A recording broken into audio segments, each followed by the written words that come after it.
We are here at Samarkand University where this cultural street has been put up with 8 member states showcasing what's the most important part of their culture and the country's being in itself.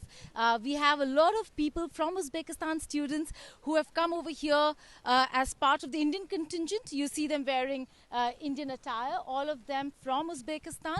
On the other side of this entire stretch, if you see, is the Chinese pavilion. But over here, we have the Indian pavilion as also the Pakistani. Interestingly, India and Pakistan have been put together side by side. And the gate almost seems like we have the Wagah border happening right here in Samarkand, in Uzbekistan. But the atmosphere is rather cordial. There is no animosity, no sort of friction that you'd see between the people of India and Pakistan, whether if they're nationals of India and Pakistan or whether if they're Uzbeki nationals. Being a part of the culture there or here. I'm being joined by Professor Chandrasekhar, who is the head of the Shastri Cultural Center in Tashkent, representing India over here at the pavilion. Sir, many thanks for joining us here on India Today. A great show in terms of India's culture. How important is it for India, or for that matter, any country in this region to be part of the SCO, and what does India bring to the table?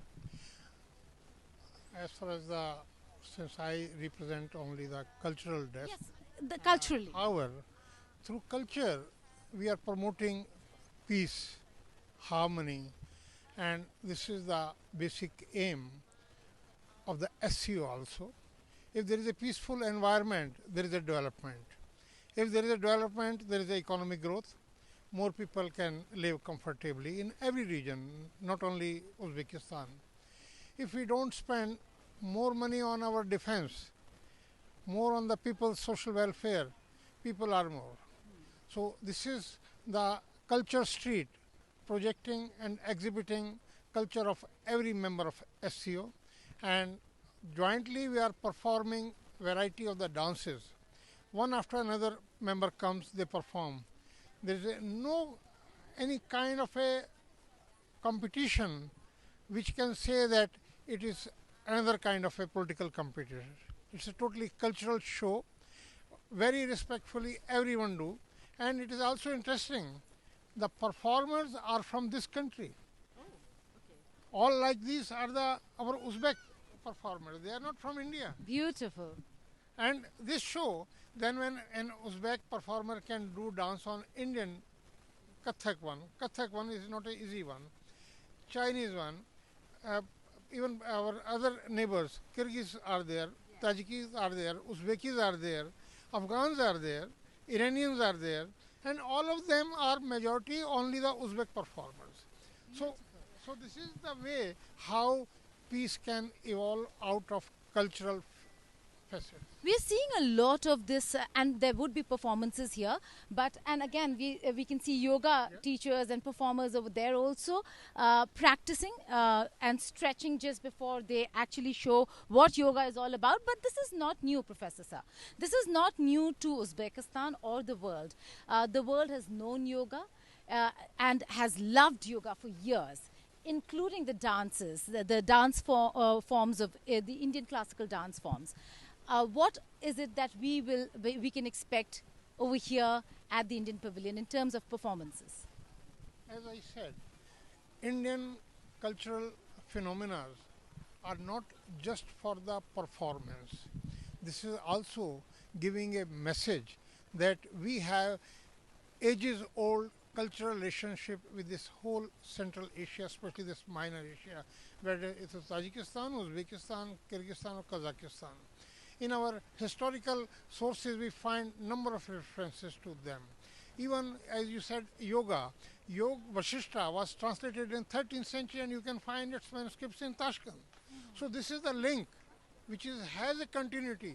I don't think you will find in these all any kind of a bigger gap. So either yoga or these are for what? Of course, for the peace, tranquility, and from people to people contact.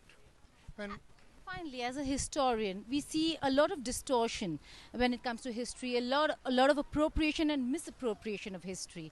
Um, Uzbekistan, or for that matter, Timor, Lane, has been in the news in India for all the wrong reasons. Would you like to put it in perspective for our viewers of how history shapes the future, but cannot control or completely overpower any country's future? Look, history is history. People have different perspectives. We cannot change the history. We can take out the positive points to move forward. Moving forward means the growth of our own country, the development, the people to people contact.